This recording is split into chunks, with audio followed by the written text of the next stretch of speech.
कि यहाँ जितने कर्मचारी बैठे हैं उनके आंसू लगेंगे इन लोगों को। सेम पे सेम कमीशन दे, समान कार्य समान वेतन दे, उसके बाद ही हम यहाँ से उठेंगे। कोरोना काल में जितना भी हमारे कर्मचारी बैठे कितनी मेहनत से ड्यूटी करी। अगर जो हम किट पहन के जाते थे तो इतना इतना पानी खड़ा हो जाता था हमारे जूतों में। जिस टाइम किट उतारते थे तो पानी में तर हो जाते थे, कितने कर्मचारी बेहोश हो। नमस्कार, आपकी खबर उत्तराखंड में आपका स्वागत है। सुशीला तिवारी अस्पताल के उपनल कर्मचारियों का धरना आज 33वें दिन भी जारी रहा। नियमितीकरण और समान कार्य समान वेतन की मांगों को लेकर पिछले 33 दिनों से उपनल कर्मचारी हड़ताल पर हैं। आपको बता दें, वर्ष 2018 में एक जनहित याचिका की सुनवाई करते हुए उच्च न्यायालय ने उपनल कर्मचारियों की मांगों को जायज मानते हुए समान कार्य समान वेतन के पक्ष में अपनी बात कही थी, किंतु अभी तक इस संदर्भ में सरकार की तरफ से कोई कार्रवाई नहीं की गई। वहीं सुशीला तिवारी अस्पताल में भी उपनल कर्मचारियों की हड़ताल की वजह से मरीजों की संख्या में कमी देखी गई है। हमारे संवाददाता से बात करते हुए उपनल कर्मचारियों ने बताया कि प्रदेश सरकार जिस तरह से हमारी अनदेखी कर रही है और अगर हमारी मांगे नहीं मानी गई तो इन्हें हमारे आंसू लगेंगे। तो आइए जानते हैं क्या कहा उपनल कर्मचारियों ने अपनी समस्याओं के बारे में। उत्तराखंड में आपका स्वागत है। सुशीला तिवारी अस्पताल, जहां करीब लगभग 700 कर्मचारी उपनल के माध्यम से कार्य करते हैं, और आज वही कर्मचारी जिन्होंने कोरोना काल के अंदर अपनी सुरक्षा को ना ध्यान में रखते हुए सब लोगों की सेवा करी, और आज वही उपनल कर्मचारी विगत 33 दिन से हड़ताल में बैठे हुए हैं अपनी मांगों को लेके। तो आइए जानते हैं कि हमारे उपनल यूनियन के वहाँ के अध्यक्ष बोरा जी से। बोरा जी, विगत 33 दिनों से आप हड़ताल में बैठे हुए हैं, किन मांगों को लेकर आप यहाँ बैठे हुए हैं? हमारी दो सूत्री मांगे हैं। एक तो हम जो ये 15-15, 20-20 सालों से यहाँ कार्यरत हैं डॉक्टर सुशीला तिवारी हॉस्पिटल और राजकीय मेडिकल कॉलेज हल्द्वानी में। एक तो हमारा कि विनियमितीकरण नहीं किया गया, सरकार ने रोज़ छलावा करती है, प्रत्येक साल यही बताया जाता है कि इस बार हो जाएगा, इस बार हो जाएगा। और हम लोगों का जो यहाँ पे 700 करीब 678 कर्मचारी हैं, जिसमें कि नर्सेज भी हैं, टेक्नीशियन भी हैं, मेंटेनेंस भी है, क्लर्क भी हैं, सफाई कर्मचारी भी हैं, मतलब सारे के सारे कर्मचारी वर्ग एक ऊंचे से ऊंचे पद में भी है और नीचे से नीचे पद में भी है। इन लोगों का वेतनमान 8,000 रुपया, 10,000 रुपया इतना रखा हुआ है महीने का। अब आप ये बताइए कि सरकार क्या सोचती है कि 8,000 रुपया, 10,000 रुपया में खर्चा चल जाएगा घर का? इतनी महंगाई है, इतना सब कुछ है, तो कैसे चलेगा? हाईकोर्ट ने एक आदेश जारी किया था, जिसके तहत हाईकोर्ट ने कहा था कि समान कार्य समान वेतन और नियमितीकरण की लेके बात करते कि अगले 1 साल के अंदर नियमित किया जाए। हाँ। किंतु उसके बावजूद भी प्रदेश सरकार इस मामले की SLP जो इन्होंने सुप्रीम कोर्ट में डाली है। तो क्या सुप्रीम कोर्ट से कोई डिसीजन आने वाला है या क्या हो रहा है इसका? हाँ, सुनने में तो आया है कि अभी 12 तारीख कैबिनेट भी है और 5 तारीख को सुप्रीम कोर्ट का फैसला आने वाला है, लेकिन हमें उस पर कोई भरोसा नहीं है। क्यों? वो इसलिए भरोसा नहीं है, कितनी बार कोर्ट ने कह दिया है कि आज ऐसा होगा, कल को ऐसा होगा, कितनी बार कोर्ट खारिज हो जाती है। देखिए, सरकार इनकी है, कोर्ट इनकी है, SLP इन्होंने खुद डाली है, सरकार खुद चले गई है SLP उसमें डालने के लिए। जबकि सरकार, जब हाई कोर्ट का फैसला आ गया था तो सरकार को मान लेना चाहिए था। भाई, समान कार्य समान वेतन का तो अधिकार हर कर्मचारी का है। भाई, आप एक परमानेंट कर्मचारी को आप 30,000 35,000 दे रहे हैं, और उसी कर्मचारी को जो कि 8,000 में काम कर रहा है, उससे भी ज़्यादा काम कर रहा है। कोरोना वॉरियर पर हम लोगों ने काम किया, दिन रात काम किया। परमानेंट कर्मचारी ने ना उसकी नाइट ड्यूटी लगती है, ना उसने कोरोना काल में काम किया। इन कर्मचारियों का कौन है देखने वाला? हम सरकार से तो गुहार लगा सकते हैं, सरकार से ही बोल सकते हैं, देने वाली सरकार है तो हम लेना भी सरकार से ही जानते हैं। तो हम सरकार के खिलाफ भी अगर जाते हैं तो देना भी सरकार नहीं है हम। बिल्कुल, अभी हमारा आंदोलन बिल्कुल उग्र होने जा रहा है। हमने बहुत शांतिपूर्वक आंदोलन कर लिया है।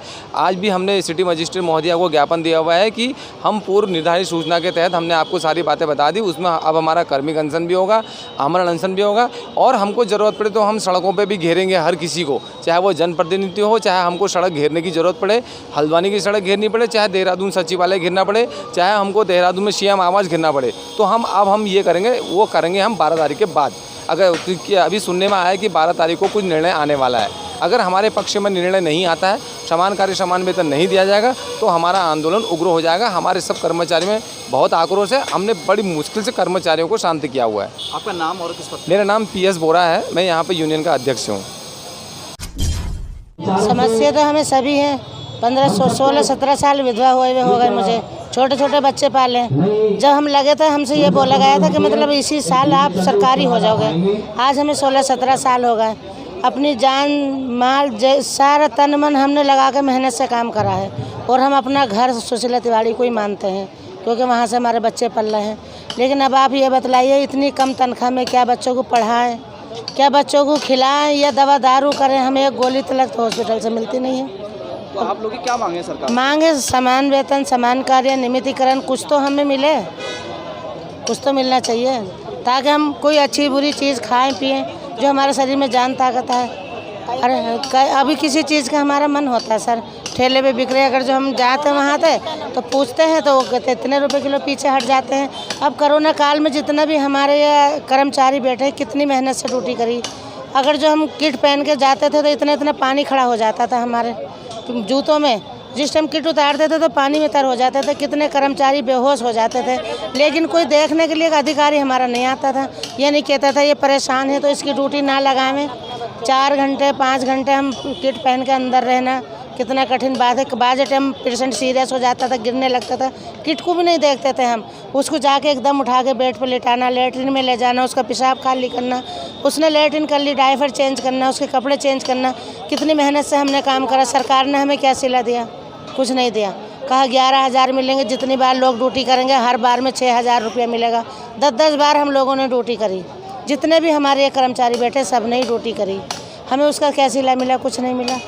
अभी आप ही बतलाइए कि इतनी कम तनख्वाह में हम क्या करेंगे? समान वेतन, समान कार्य, नियमितीकरण कुछ तो हमें दें। यहाँ पे जो मुख्य मांग है वह समान कार्य समान वेतन। हाँ। आपका नाम क्या है? मेरा कौशल जहाँ नाम है। सब तो बहुत है लेकिन सरकार तो मानने को तैयार नहीं है। हम लोग, मैं स्टाफ नर्स के पद में कार्यरत हूँ 2013 से सुशीला तिवारी में, और हम लोगों की सैलरी इतनी भी नहीं कहने की है कि हम अपना घर चला सकते हैं। या अंत में हमको यहाँ बैठना पड़ा, और जो लोग रेंट दे रहे हैं 7,000 रेंट है और 12,000 सैलरी है, तो आप खुद सोचिए 5-6 हज़ार में बच्चों की फ़ीस और कैसे कर सकते हो। और किराएदार तो जो मकान मालिक है वो तो किराया मांगेगा ही भैया, वो नहीं छोड़ता है। इसीलिए अभी तो हमारी स्थिति ऐसी है कि सैलरी आने वाली नहीं है और ये लोग बहुत परेशान हैं। और हम यही आप लोगों से कहना चाहते हैं कि हमारी बात ऊपर तक पहुँचे, और हम लोगों को अच्छा मौका मिला है यहाँ बैठने का, और हम यही सरकार से चाहते हैं कि हमें नियमितीकरण नहीं तो समान कार्य समान वेतन दे, तभी हम यहाँ से उठेंगे। और हमारी आपसे अनुरोध है, क्योंकि इतनी महंगाई में जहाँ 100 रुपये पेट्रोल है, बच्चों की फीसेस है, 2 बच्चे सबके हैं तो 5,000 फीस है, 7,000 किराया है, और कैसे आदमी 1,000 में अपना घर चलाएगा? आप बताइए। हम ये सरकार अगर आपकी मांग नहीं मानती है तो भैया हम लोग ड्यूटी ज्वाइन नहीं करेंगे जब तक हमारी मांग नहीं मांगे सरकार, तब तक हम यहीं बैठे रहेंगे। भले हम कोरोना वॉरियर्स हैं, किस बात के कोरोना वॉरियर्स हैं भैया ये बताइए आप? इतनी कम सैलरी में कौन सा कोरोना वॉरियर काम करता है? हर जगह कोरोना ड्यूटीज़ के 10-10 हज़ार रुपये एक्स्ट्रा दिए गए। यहाँ 11,000 में हमने बच्चे छोड़े, होटलों में रहे, 2 साल का बच्चा छोड़ के हमने ड्यूटी करी है, लेकिन हमने एक बार नहीं कहा कि आप लोग हमारे लिए, हमने उस टाइम पेशेंट्स के लिए करा कि जो पेशेंट्स वहाँ माँ पेरेंट्स के बिना पड़े थे उनकी केयर करी। आखिर उस 10,000 को भी इन्होंने आज तक हमें कुछ उस चीज़ का भी हमें फ़ायदा नहीं मिला। 2 साल कोविड में ड्यूटी करते हुए हो गया है। हर 1 महीने हम बच्चे छोड़ते हैं, बच्चे छोड़ के होटलों में रहते हैं, फिर घर जाते हैं, फिर बच्चे छोड़ते हैं, फिर ड्यूटी दोबारा लगती है। इस तरह से हमारी स्थिति बहुत ख़राब है, और हम लोग आप लोगों से यही अनुरोध करते हैं कि हमारी बातें ऊपर तक पहुँचाई जाए, और जब तक हमारा कुछ नहीं होगा इस बार हम यहाँ से नहीं उठेंगे। भले इसके बाद कुछ भी हो सुशीला तिवारी में, हम समझ रहे हैं वहाँ गंदगी है, सब कुछ है, लेकिन भैया उन औरतों से पूछिए जो बिना कुछ यहाँ पे रेंट कैसे आ रही होंगी, रोज़ 40 रुपये किराया देके, जिनकी अभी तक सैलरी नहीं आई है। आप ये बताइए बिना सैलरी के हम क्या करेंगे भैया? सैलरी भी है ऐसी जिसे हम कह नहीं सकते सैलरी जैसा। 10 साल मुझे पूरे हो जाते, ये लोग 18 साल से काम कर रहे हैं 8,000 सैलरी में। आप बताइए कौन सी सरकार है जहां इतना सा नहीं हो सकता कि एक कर्मचारी की सैलरी अच्छी कर दे? हम लोग का बस यही है कि हमें नियमितीकरण दे या समान कार्य समान वेतन दे, बाकी हम तब तक यहाँ से नहीं उठेंगे। हमारी मांगे पूरी हो तभी, भले सुशीला तिवारी में कुछ भी हो, क्योंकि अभी तक हमने कोविड ड्यूटीज़ करी, हमने नहीं कहा कि हम बच्चे छोड़ेंगे, हमने 2 साल का बच्चा छोड़ के भी ड्यूटी करी, लेकिन अब जब हमारा समय आया तो सरकार कहती है हमारे पास आपको परमानेंट करने के लिए पैसा नहीं है। कैसे नहीं है? अगर यूपी गवर्नमेंट समान कार्य समान वेतन दे सकती है तो उत्तराखंड गवर्नमेंट क्यों नहीं दे सकती है? आप ये बताइए। हमारा यही कहना है उत्तराखंड गवर्नमेंट से कि यहाँ जितने कर्मचारी बैठे हैं उनके आंसू लगेंगे इन लोगों को। सेम पे सेम कमीशन दे, समान कार्य समान वेतन दे। खबरों से जुड़ने के लिए हमारे चैनल को सब्सक्राइब करें और बेल आइकन दबाना